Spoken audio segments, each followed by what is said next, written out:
Our next panel is Game On, the intersection of sports and entertainment, presented by City National Bank. Please welcome to the stage Todd Burach, Senior Vice President and Team Leader of Sports and Family Office Banking at City National Bank.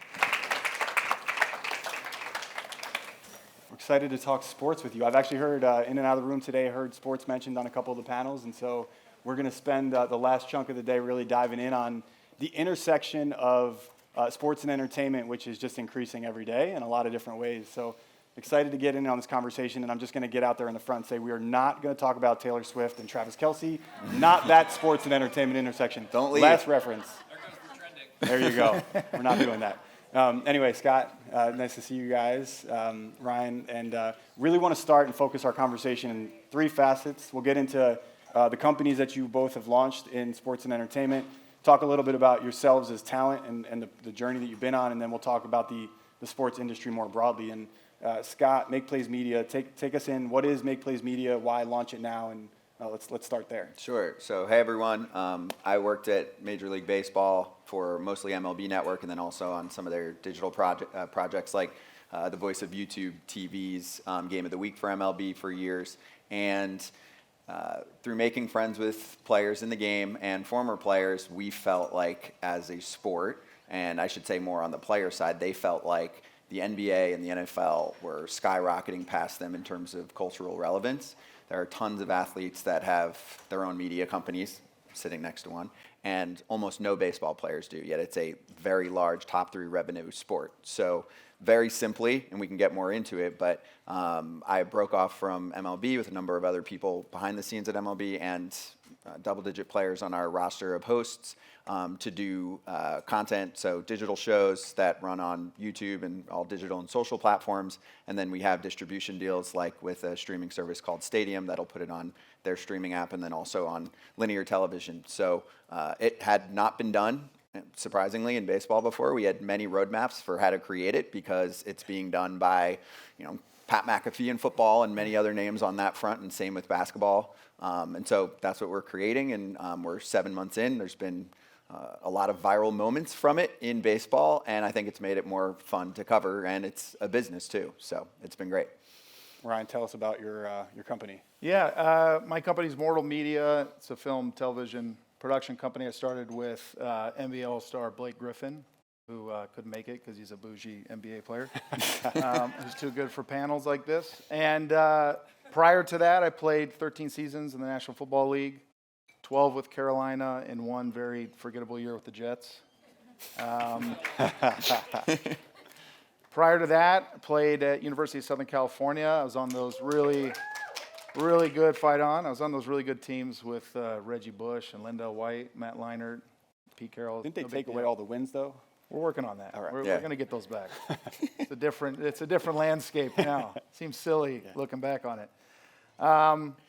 And prior to that, I grew up with a high school football coach, and I was not into sports. I fell in love with stop motion animation and always dreamed of getting into entertainment and being a storyteller. And football was always a means to an end. My dad, I watched help a lot of kids get athletic scholarships to universities. I badly wanted to go to SC Film School. I was a big George Lucas fan. And so I got there. Unfortunately, football paid the bills, so I had to put that on hold. And when I got in the NFL, every offseason I would come back and I would intern at a different production company or studio and really just try to be a sponge and try to figure out where I could find my place in Tinseltown. And retired in 2020. Blake and I, prior to that, we met through mutual friends. Thomas Toll of Legendary Pictures was somebody who really gave us our first start and was incredibly generous with his resources and time and network. Really took a liking to the fact that Blake and I sort of approached it differently than sort of an average athlete who sort of looked at it as a vanity thing. There was a real passion to do it. There was a real acumen that we had already kind of developed on our own. And yeah, since then we've slowly been taking our time, kind of fighting the athlete stigma, taking shots at things non-sports related that we knew we'd sort of be pigeonholed into right away. And since then, produced a really cool half-hour sci-fi TV show on Apple TV called Hello Tomorrow. And then we did a remake to White Man Can't Jump for Hulu. So sold a ton of sci-fi comedy features all over town, still in development, doing a sequel to The Rocketeer at Disney. So just a ton of really cool touchstones of things that you wouldn't naturally attribute to a couple of jocks coming in to town here. And yeah, since then signed a first look deal with Sony. They were very, very interested in and excited about the projects we've been developing.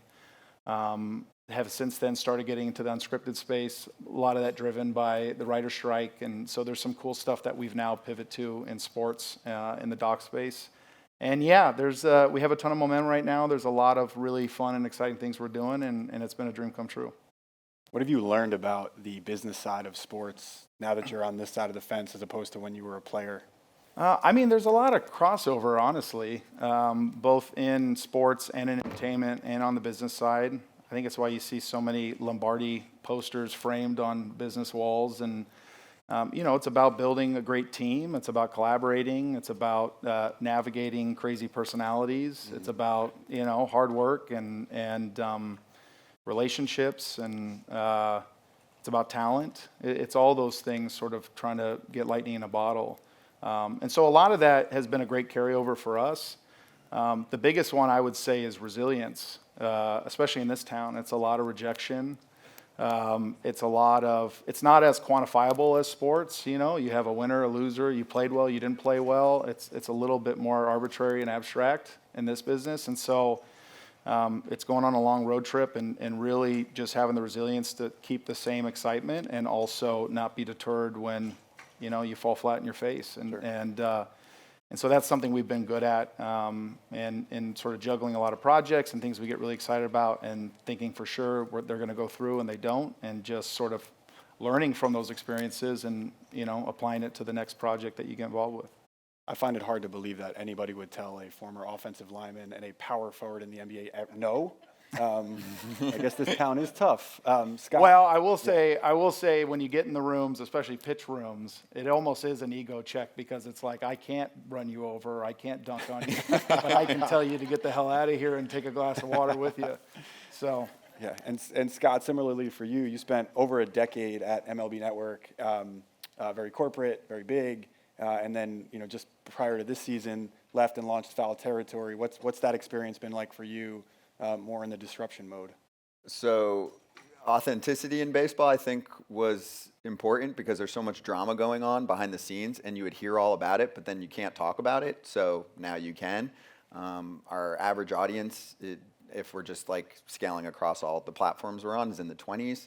At my last gig, unofficial, so don't quote me on this one, but I can tell this audience, I'm sure I'll see it somewhere, but it was in the 50s. So I've met MLB owners this year that I hadn't met before that have said, thank you, we're paying attention to. So Foul Territory is the flagship show that we have going on. And Ken Rosenthal, who's the big newsbreaker in our sport, is involved and also then created his own show based off liking what he was doing with us. But AJ Pierzynski and Adam Jones and Todd Frazier and all of these guys that actually can go into a room because they're not making a pitch to someone random. They're going into a clubhouse and saying, hey, can I bring you on? And we're going to do what football and basketball and some of these other shows and media companies are doing, and we're going to do an interview uncensored. First question usually, can I curse? We say, I wanted to say, fuck yes. But yes, you can curse, and that's important for these guys. We're trying to bring whatever the clubhouse conversation is onto shows so that people can connect with them. And that includes, sure, their personal life, which you see all the time in the podcast business, but also the thing that hits the most is there's so much news in baseball because there's games going on every day. There's a lot of beef sometimes between a front office or ownership group and players, and everyone in the past has been scared to talk about that, but it's actually really good for business because it makes the sport more interesting besides just what's going on the field. So we're just trying to bring that out as much as possible. And MLB's had a renaissance here. The pitch clock was something that a lot of folks talked about, and I'm not sure how many baseball fans we have in the room, but the pitch clock basically helped cut, I think, 30 minutes on average off of the length of Major League Baseball games. And we have an attention deficit issue, and people, obviously, baseball, it's long games. And so they've done a really good job improving the product this year. You had the World Baseball Classic before the season, which drove a ton of buzz, and I know you guys talked about it on Foul Territory. So it's a great time to be talking baseball. And you're on the clock too, so There you go. I'm paying attention to it. Yeah. It was crazy that for so long we didn't have a lot of like rules and limitations in baseball. So it started like 6-7 years ago. You could call unlimited timeouts too, just to go to the mound, which is just crazy if you're consuming a sport and then you're just sitting back there. And nowadays, obviously, you'll just do something else, especially if you're at home or even if you're at the ballpark. So the clock is, I think, the biggest move that was ever made from a rules perspective to the sport to kind of catch up. So yes, we have wanted to create a project like this and a company like this for a while, but it also, we felt, was timed well with those changes and being able to grasp a younger audience. And then also, for example, the most unique player of all time in baseball is Shohei Ohtani. He's about to be a free agent. So that's baseball's equivalent of LeBron's decision in our mind, right? So every time we talk about him, it gets way more hits on any platform. Even if we're barely saying anything or getting an update that's the same as the day before. He's very mysterious too. He doesn't give a lot of information out. So it was, from a timing perspective, really good. And we expect even numbers in the offseason to probably be better than they were during the season and even during playoffs right now. So playoffs, it's a very regional sport in baseball. So many say Yankee fans, they're not in it this year. They don't care. They turn it off and they watch the Jets and Giants struggle.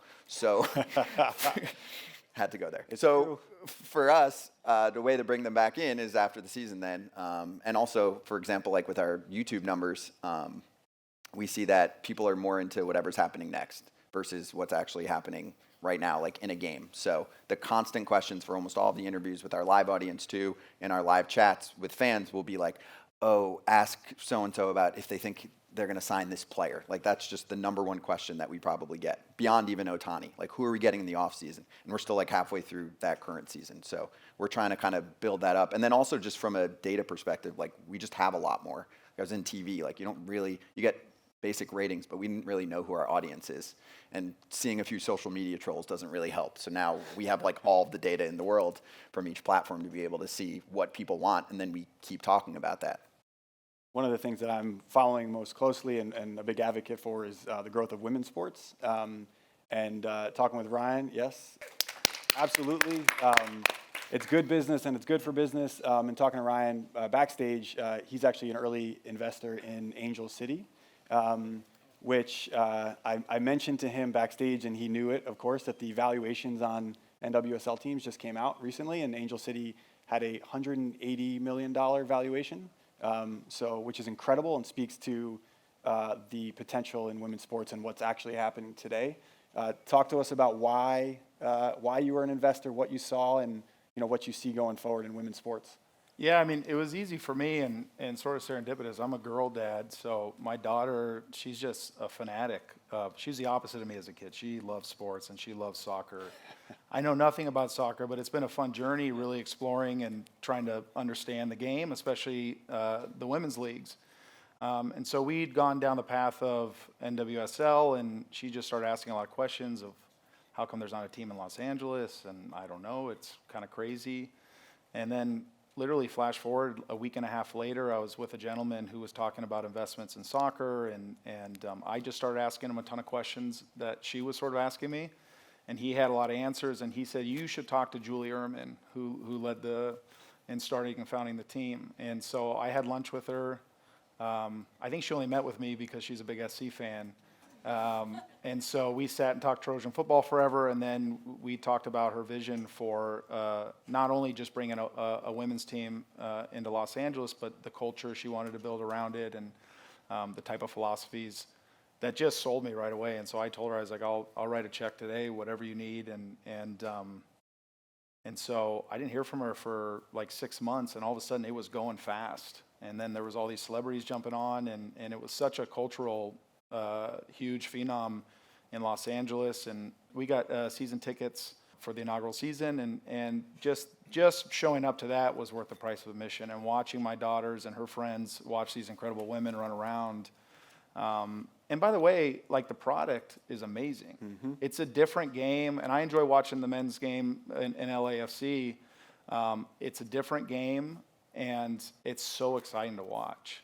And we're working on winning Yep. It takes some time, and they get annoyed with me because I don't want to talk about any business stuff. I'm just sort of asking how we can support them and recovery and all the training stuff, and they're like, yeah, we'll get to that.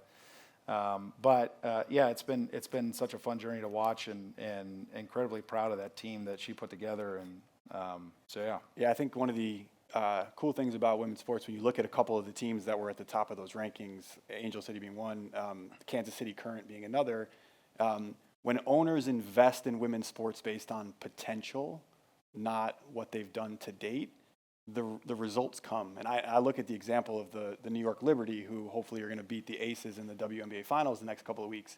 But that team, under prior ownership, was playing in a gym called the Westchester Civic Center north of New York City. No one's going to go. It's not a good product. And when they got sold and Joe Tsai bought the team and he moved them back to the Barclays Center, they turned on all the same hospitality that you get when you go to a Nets game, or Brooklyn Nets in the NBA. And so what happens is corporate money starts coming in and buying season tickets and sponsoring. And then people are there, they're selling out. The tickets for the WNBA Finals next week, when I checked a couple days ago, were like $15,000 for the best seats in that building, right? And if you're like, wow, thinking to yourself, like, don't sleep on women's sports, the ROI is there. yeah, it's great. I mean, just within a year, I think the expansion fee for Angel City was like $2 million or something like that, and then the team up north just paid $58 million. Yep. So it's a no-brainer, and obviously watching youth soccer and my daughter's in club and going to all those tournaments, I mean, it's just a massive business, and now you have a built-in fan base that just, they're dying for it, and I've seen it in real time, and it's pretty impressive. Right, and you guys, switching gears a bit, obviously being around Blake in your partnership, and you've got a number of athletes that you work with in locker rooms. You've been on the network around a bunch of guys for years. What is that conversation like amongst you with other players as they're seeing what you guys are doing and saying, hey, how do I do that? Can you help me navigate sort of the transition from playing to what comes next? And I know you didn't love football, but like, you were good. I know you wanted to be a broadcaster since you were as 10 years old. Yep, I remember. Right? Yeah. The success that both of these guys have is like all of us in the room, I'm going to do this, that, or the other, and you go on and do something else, because it's like very unlikely to actually achieve that passion, that purpose. They both did it. Now they're both in their mid-30s and sort of recreating entirely. We talked a lot about identity transformation and your sort of purpose. That's really difficult to do for anybody, let alone in your mid-30s and maybe not having a great support system. So a lot of guys probably look to you and say, hey, I see you're doing this. You've navigated it. Help me. Talk about the transition. We'll start with you, but tell me about that transition for you from the league to what you've been doing now. Yeah, I mean, obviously I eventually found the love of the sport. You have to play. When you were with the Jets? Definitely when I was not with the Jets. I think for me, you have to have a real love for whatever it is you're doing, and you can find it different ways. And I love the game differently than a lot of other successful guys that played long careers. And I love that, and I don't feel like an outlier because I've met a lot more guys that have these other ambitions and things that football or sports are not their identity. Sure. But I also recognized pretty quickly how rare of an opportunity it was for me to be in that position, and so I just knew it was such a short window, and I wanted to take advantage of it. At the same time, I was also watching guys who I thought were going to go play 10 years, 15 years, get cut in the first training camp, cut in the second training camp, be All-American in college and not even get one play on the field. When you were at USC, what percentage of the roster do you think they thought they were going to play in the NFL? I mean, 100% of the roster. Crazy, but that's the same thing across all colleges. And you know how it is, like you're always matching yourself up against your peers. So I just thought, oh, well, I'm not as good as that guy or that guy, and he just got cut. I'm the equation, I'm not going to make it. So I think that's what sort of proactively I started really trying to rush in the off season and try to figure out what my safety net was going to look like. But then I also really recognized how rare that opportunity was. And so I spent a ton of resources and a ton of time into making sure I did everything in my ability to make sure I didn't have any regrets, and I did it the best I could. And obviously it paid dividends for me. And so it's tough because, I think the statistics are against most guys, but you also want to have them make sure and understand that it's such a rare opportunity that you really got to put all your eggs in that basket as much as you can, because you're never going to get it back. So guys would always come and ask for advice, and I would really try to push them that way first and say, you can spend, it's just however you want to prioritize your time. If you put it all into this thing that is this amazing opportunity that's life-changing, I think that's very important. And then in your free time, you got to decide, do I want to go on vacation? Do I want to just hang out? Yep. Or do I want to get better and evolve and learn something else that potentially might be a career path that I could take afterwards? And so the leagues, I think, have gotten better at giving guys resources and giving them lanes to really try to navigate that all. But sometimes I feel like the unions, especially the players on the player side, they push it too much. And they really should be advocating for the guys to really take advantage of the opportunity that most people dream of in sports, and then do that second. And I think sometimes guys just get really confused on how much time they should be spending on one or the other. Yeah, and in my work with athletes on a daily basis, I've realized everyone's journey is very different. And it's very, I get what the unions are doing because they're trying to provide resources, but a lot of times those are like one size fits all. But the reality is every single player in that locker room has a different background, has a different journey, has a different, passion that they're trying to, and some guys consume information faster than others, and some can balance more of a secondary career with the NFL than others. And so it's got to be highly individualized, which is tough as a union to execute because you've got a pretty big membership. Right. Yeah. I'm curious, so because you're dealing with athletes all the time, and I'm just hyper-focused in baseball. Like, how many guys are coming to you or talking to you and saying, hey, I just want to invest smart and have a lot of money so I can just chill and do whatever I want? Because there's tons of that in baseball, right? Versus how many guys say, hey, I want to have a lot of money so that I can invest it in all these projects and start new companies and try and become the next billionaire. You know what I'm saying? Because in baseball, a lot of the guys, and I'm going to generalize here though, when we talk to them, and we have a show called Legends Territory too, which talks to all the Hall of Famers. And still most of the time when we talk to them, what's going on, they're like, nothing, chilling on my farm, hanging out, I'm like, cool, that sounds fun. But a lot of them aren't necessarily motivated, or they've been on the road so long. They're just like, I just want to hang with my family. I have good money, and I don't really have any other goals. We ask them, and most of the time they don't. Yeah. I'm generalizing, but a lot of guys are just hanging out. I would say the trend that I've seen across the space in recent years is really positive. I despise, and I was about to say the word hate, but I always tell my kids don't use that word. I despise when I see these articles about athletes and wealth, and they throw out these statistics that were from a very old Sports Illustrated article that have been widely debunked, and it always makes me very angry. But the trend, generally speaking, is really positive. Maybe that's because the money is so much bigger than it was 15 years ago, and it masks a lot of problems under the surface. Maybe that's the case. Maybe it's because you have more examples of Ryan out there, and people can see that, and they can see what you're doing and say, oh, there is a path for me. So I think, generally speaking, the trend is really positive. To your point, some guys might want to just kick it, and that's cool. I think it goes back to what I said before about everyone's journey is unique to their own. But I think the trend is really positive, which excites me. I'm talking, the biggest thing which makes the successful transition, I think, is there was a quote from someone who works at the NBA Players Association, Deborah Merman, and she says it's a lot easier to run towards something than away from something. And whatever you're running towards can be different for you or AJ Przinsky, your co-host, but you've got to, when you were growing up, broadcasting was that thing you were running towards. It's a lot easier when you have that point that you can run. And so I think as long as athletes can take the time to identify what it is that they're running towards, leaving the NFL, leaving the NBA, leaving the WNBA is going to be a lot easier, because maybe that thing you're running towards is to be the best dang stay-at-home dad you can be, right? And you guys had Adam Wainwright on the show the other day, and I listened to the interview, and just retired, amazing baseball career, 200 wins, and he said that. He's like, you know what? Made my money, I'm just going to kick it. My wife and my 5 kids, they sacrificed a lot for me over the last decade plus. I just want to be home. And that's cool, because that's his thing he's running towards. Meanwhile, he also announced on our show that 2 days from now, he'll be on Fox calling games Yeah. with AJ. Yeah, So, but that's yes, true.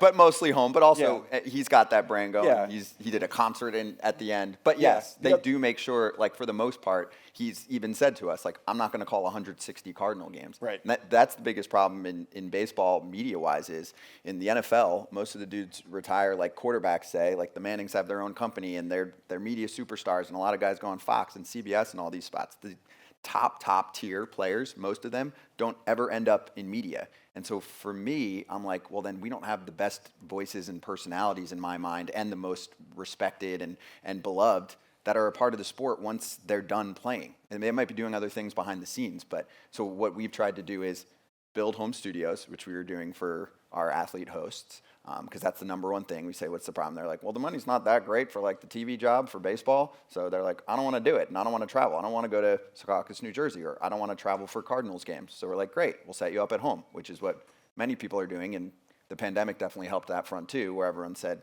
okay, we don't care anymore. You don't have to come to our fancy studio. We'll make you one. So that's been a big part of it, where we're able to get like guys that are just fresh out of the game that were really fun personalities that know everyone, Todd Frazier and Adam Jones and Lorenzo Cain and Jason Kipnis, a lot of these guys that just finished. And they're like, great, cool. And then a lot of the time, they don't even care that much about the money, at least initially, right? They're like, I just want to do this, and I want to still be involved in the sport and talk about it, but it has to be like under my terms, which is not as hard to do anymore. Sure. There was a lot of talk throughout the day-to-day about AI technology and its impact on sports and entertainment, but can you, we've got a couple minutes left.